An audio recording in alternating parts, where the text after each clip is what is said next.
So on the top of Yud Beis Amud Beis, we're discussing the following case.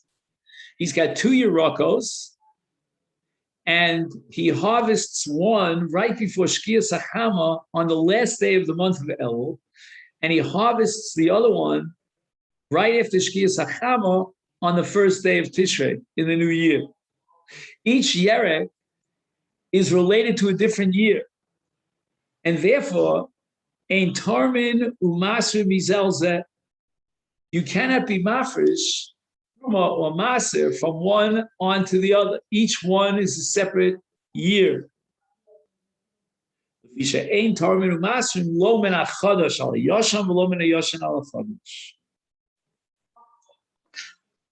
be mafresh from last year to this year, vice versa.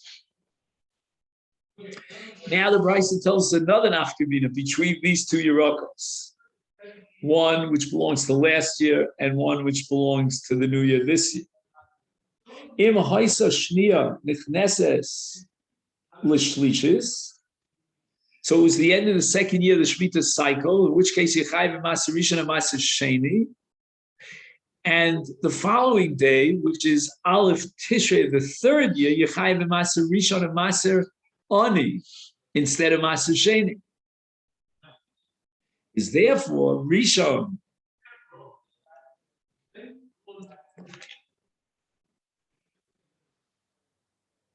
Shnia Mafresh Maser Rishon or Maser Sheni, Shlishis Maser Rishon Maser Ani. So the first of these 2 Yerokos belongs to the second year of the Shemitah cycle, and Yechayev Maser Sheni.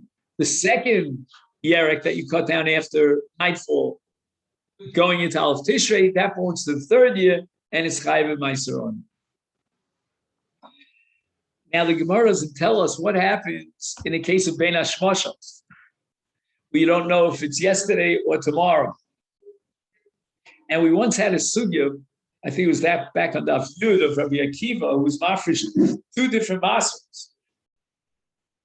Maser Sheni Kibeis Hillel and Maser Ani Kibeis Shammai. The Gemara asked me, Nani Milu, how do we know that in the third year, instead of giving Maser, instead of being Mafresh Maser Sheni, Mafresh Maser Ani? And not only that, Maser Ani replaces Maser Sheni, so that on the third year you don't separate Maser Sheni. There is no Chiyuv of Maser Sheni. How do we know this? Rabbi Yeshua ben Levi. And now we're going to look in the parsha of Vidui Masros in Kisava. Kisa Chaleh, when you complete La'aser Eskol Ma'asar to Ascha Hashana Shlish Shnas Hamas. And the end of the pasuk is critical. It says, "V'nasato la'levi lager layasom l'almanovi achlu b'sharecha v'sabei." And that means that we're talking about Meiser Onim. Now, the Torah calls this year Shnas HaMaser. Those are the 2 extra words. And what does that teach us? Shana she'ein ba ela maser echad. Shnas HaMaser, the Hey HaYidiyah. There's this maser and only this maser. HaKetzad. What does that mean that there's only one maser? How could that be? And the answer is Maser Rishon Umaser Ani. On the 3rd and the 6th years of the Shemitah cycle, instead of Maser Sheni, we give Maser Ani. Umaser Sheni Yibata. And why does the Torah say Shnas HaMaser, indicating Shana She'ein Bala Maser Echad, to exclude Maser Sheni? In other words, as far as Maser Rishon is concerned, that's common to all the years of the Shemitah cycle, except for Shemitah itself. But as far as the additional Maser of the year, then we're talking about the Maser, which means only one Maser, and the Torah is specifically referring to Maser Ani. It means there's only one Maser. That teaches us that it's not an addition to Maser Sheni, but rather a replacement of Maser Sheni. So you only chayav Maser Rishon and Maser Ani.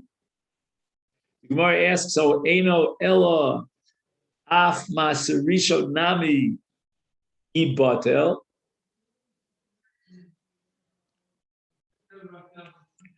Maybe the Torah means by saying Shnas HaMaser that there's only one Maser, which means Maser Oni. And Maser Oni now replaces both Maser Rishon and Maser Sheni.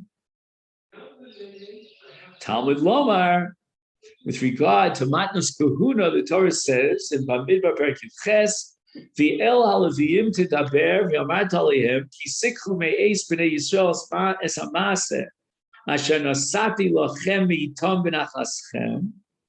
And it's very interesting. The pasuk begins to talk about Maser Rishon, which is given to the Levi, and yet the Torah ends this whole verse b'nachaschem, in your nachal. So the Gemara says the purpose here is hikisho hakosuv lenachlo. The Torah wants to set up an equation between Maser Rishon that we give to the Levi and nachla. That means the chelik that I have in the karka. Lomar lecha. This teaches us ma nachla ein lo hefsek, af Maser Rishon ein lo hefsek. Now, the law of Bailus with regard to nachlos and inheritance is that it continues la'olam without any break. Father to son, if there's no son, then it goes to the daughter, and so forth and so on. But the point is that it's l'doros, it's for all generations, the olam. And now the Torah is equating Maser Rishon with nachla, to teach me that af Maser Rishon ein lo hefsek, and every single year except for the Shemitah year, we have to be mafresh Maser Rishon. Tanya Nami Hofi. The Gemara now wants to support Rabbi Yeshua ben Levi with a brisa, and the brisa opens up with this pasuk Kisa Chalel Aser Es Kol Ma'asar Tuascha B'Hashana Shlishis Shnas HaMaser. And from the fact that the Torah calls it Shnas HaMaser, we derive the conclusion that we're talking about the third year, and it's a Shana she'ein ba ela Maser echad. In other words, it undermines Maser Rishon and replaces it. It undermines Maser Sheni, and it does not replace Maser Rishon. Maser Rishon, Maser Oni, u'Maser Sheni Yibot. So we void Maser Sheni on the third and sixth years, and in place we're mafresh Maser Oni. Yachol, says the Bryce, you might think, Af Maser Rishon Nami Botel, even Maser Rishon itself should be Botel. In other words, let the Maser Oni replace not only Maser Sheni, but also Maser Rishon. Talmud Lomar, Uba Levi, Vager Vayason Valmon V'achlu V'Saveu. And from this we derive that Kolzman Sheba, when it says Uba Levi, as long as the Levi is coming, then he wants to receive his Maser Rishon, Tenlo. You're chayiv to give him Maser Rishon, even on the third year.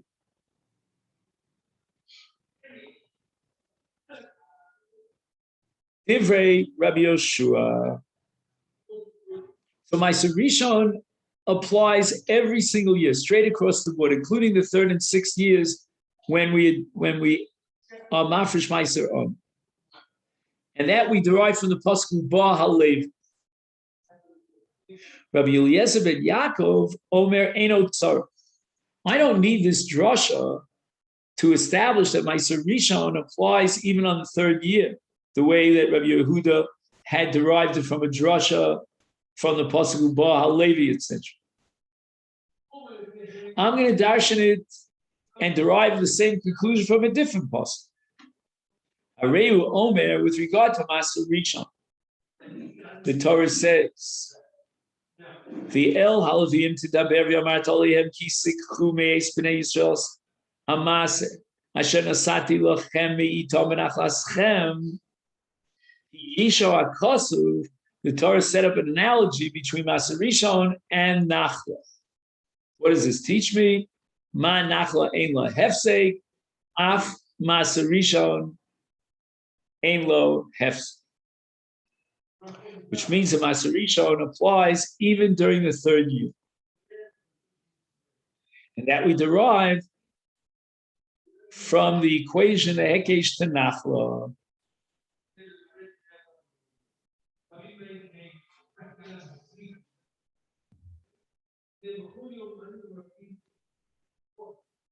So whereas the Tanakama, the Brisa, derive Meiser Rishon in every year from Uba Halevi, Rabbi Eliezer ben Yaakov says, I don't need the possible Uba Halevi because the Torah equates Meiser Rishon with Nachla.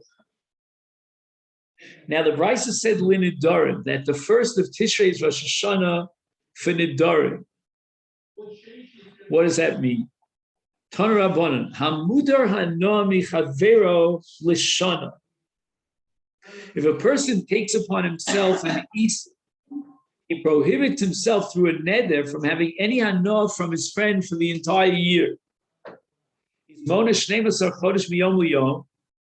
He calculates 12 months of the year from the very day that he took the neder, and that's when he completes his neder and becomes mutar b'hanoah michavero.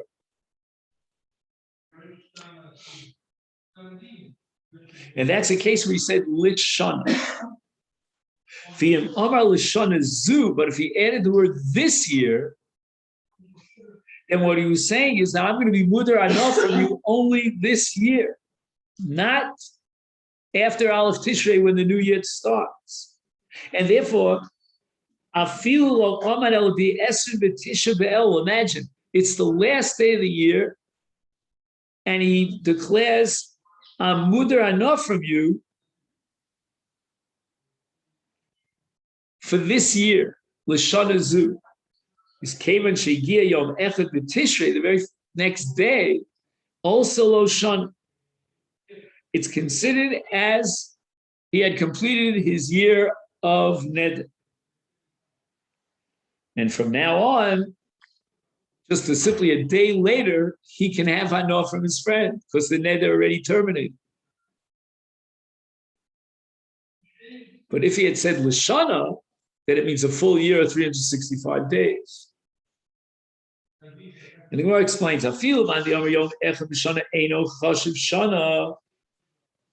had a machlokas between Rabbi Meir and Rabbi Eliezer. Back on Daf Yud, where Rabbi Meir holds Yom Echad L'Shana Chashiv Shana. And Rabbi Eliezer disagrees and he requires 30 days in order for it to be Olol Shana. And yet, in the case of Neder, the Gemara is arguing that even Rabbi Eliezer would concede that one day is enough for a year's worth of Neder. And why is that so? Litzi ure nafshe kabil ale v'etztar. What motivated him to take this neder is to be mitzayer himself, and he was mitzayer, albeit not for a full year, but for a measure of time, even if it's one day.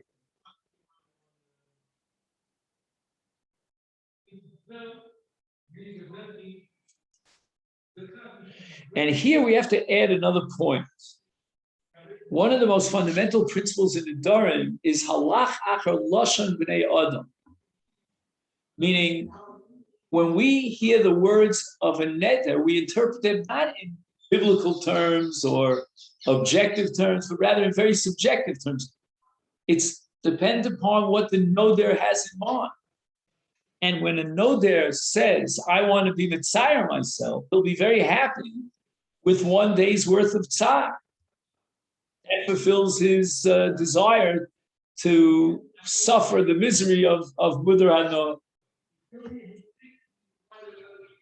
And even though Rabbi Elazar, as a general rule, holds that you need 30 days to count as a year, in the Nedarim, one day is enough because it's tireless. He fulfilled his neder the way he understood the neder with one day's worth of tzar.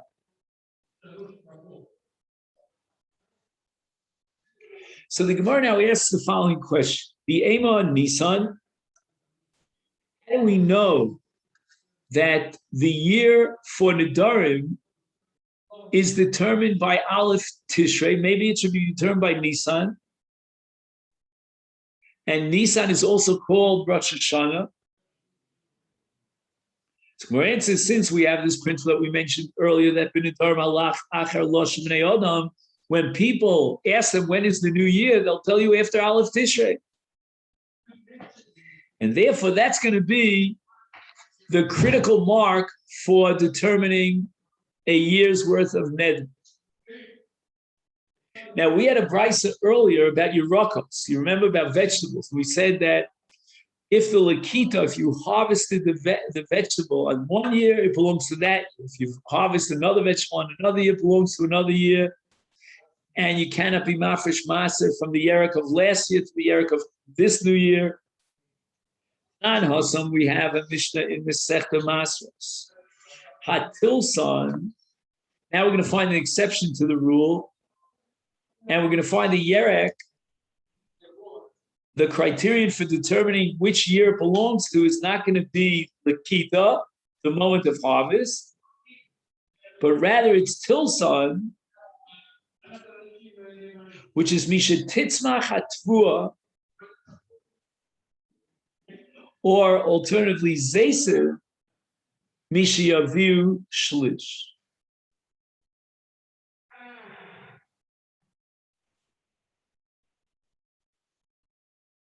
And what is tilson? Tilson is a kind of a spice, min tavlin. He tells you here that in Arabic it's called chulba or chilba. I'm not sure what it's called in English, so let's just take a look.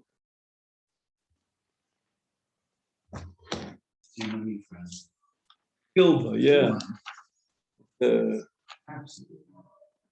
Right, yeah. For us Ashkenazim, it's a little too sharp.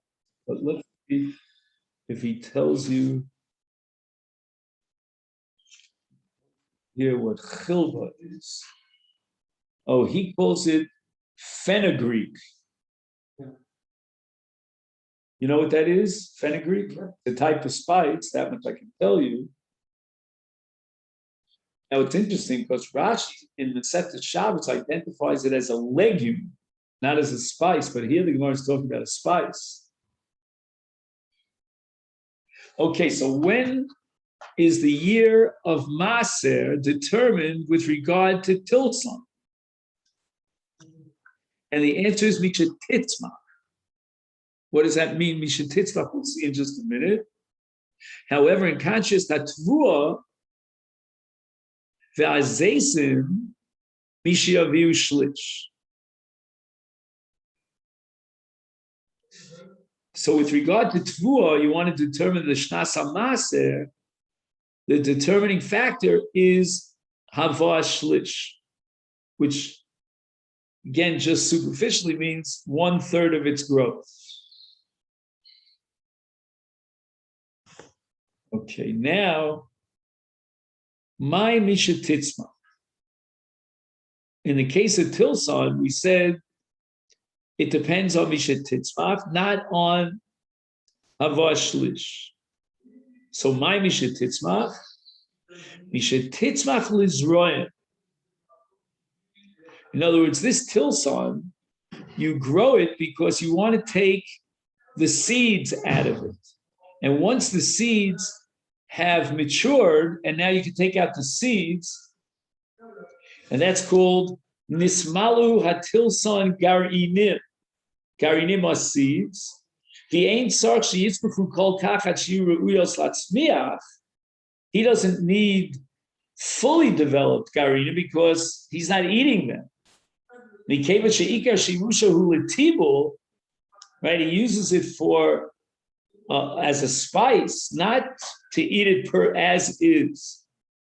Is therefore kishi samchu bo hagarinim uroy letabel bo umischayev b'mas. So he can take these seeds and make a dip at it. called a litabil.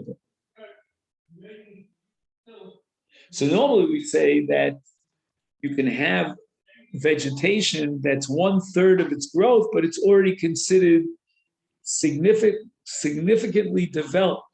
In the case of Tilson, you have to wait until the zera someach b'toch. How do we know what's the source for avos shlish with regard to tvua and zeisim? That once it has a shlish, it belongs to that particular year of Maser. Omer of Asi, Omer of Yochanan, Motube. Some say it was Mishmei the Rebbe Yossi Aglili, Omer Kra. And now we're going to learn the parsha of Mitzvahs Hakel. And that's in Dvarim, Perek Lamed Aleph, if I'm not mistaken, Parashat Vayelech. Miketz Sheva Shanim, after 7 years have passed, B'moed Shnas HaShmita, and I can identify the chiyuv of Mitzvahs Hakel as being generated by the 7th year of the Shemitah cycle, B'Chag HaSukkos. So we're talking about Chag HaSukkos going into the 8th year. And the Pasuk adds here Shnas HaShmitah. And the Gemara now asks, Shnas HaShmitah Mai Avidite. What's the connection between Shnas HaShmitah and Chag HaSukkos at the end of the 7-year period of time, which ends, by the way, on Rosh Hashana going into the 8th year, which is Aleph Tishrei? And what are you adding here? Shnas HaShmitah. And Dafka B'Chag HaSukkos?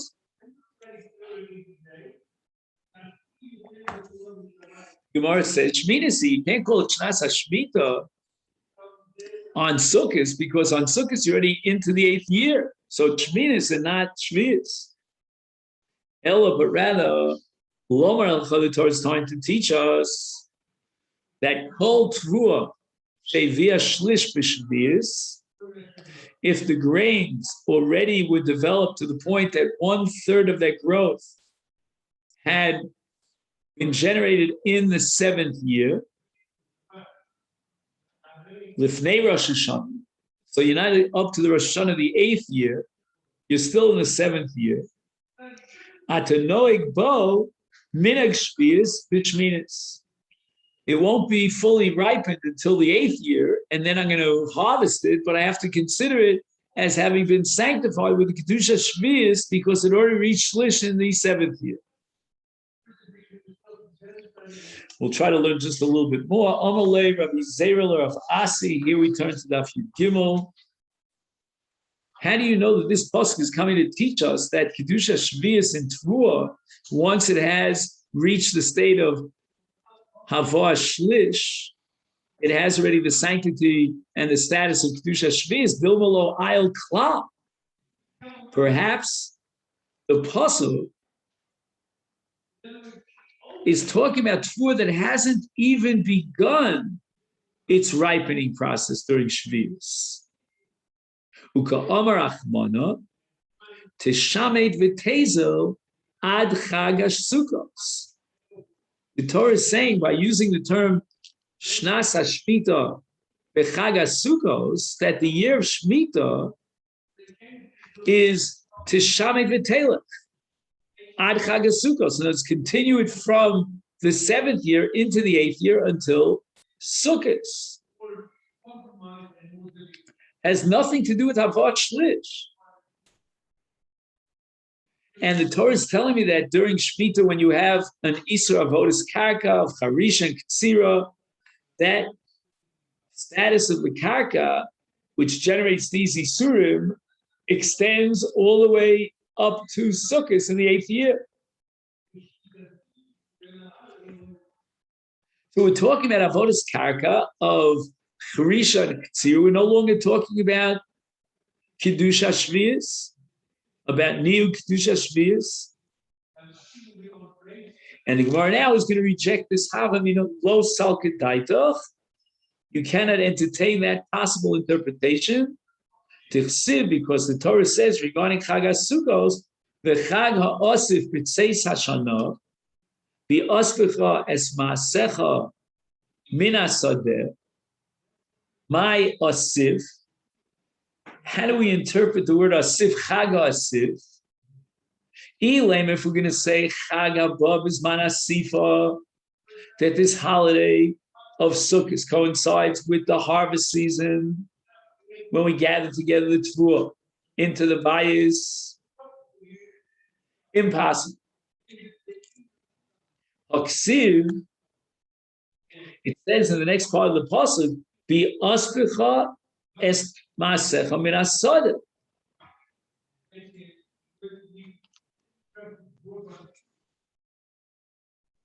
So why did the Torah repeat itself twice and telling us that Sukkot is the time of Asifa?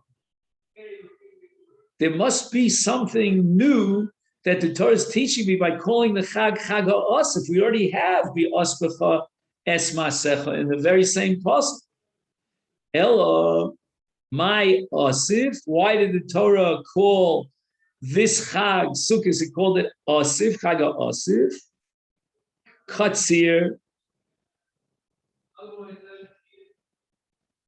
The word Asif means Katsira. And we're talking about the Asif that was cut during Sukkot.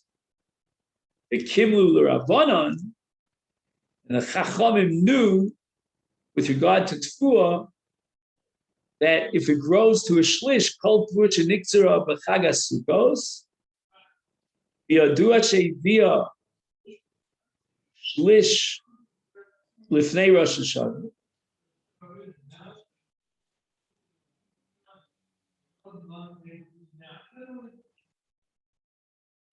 So again, Tvuah Sheniktira B'Chag HaSukkos B'Yadua She'ivia Shlish Lifnei Rosh Hashana. It couldn't have had a growth of a shlish in the 15 days of the new year.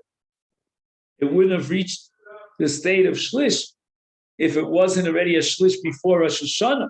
It wouldn't be royal Tzira on Sukkot. And the pasuk nevertheless calls it B'tzeis Hashana, right? B'Chag HaAsif B'tzeis Hashana. So the word asif means that it was cut down, let's say on Sukkot or Chol Hamoed Sukkot at least, and it's considered like the new year. Hashana Hayotze. No, I'm sorry, like the old year. Hashana Hayotze. So we interpret the pasuk Chag is Bizman Aspecha Es Maasecha Min Hasadeh. That's Chag HaSukkos, and Ha'asif Asher Tiktzar Bo, and that which you harvest, Eino Nechshav Shel Shana Zu El Shel Shana Yotzes. And Kevin Shetvu Zu Niktzeres Besukis is a via Shlish Lifnei Rosh Hashana. From this we learn that all Tfuah, we go after the year in which it grew a Shlish. Okay, and so this is where we're going to stop for today.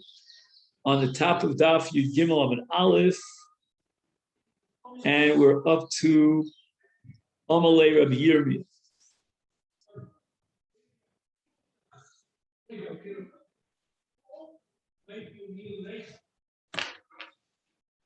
Okay then, so wish everyone a great day.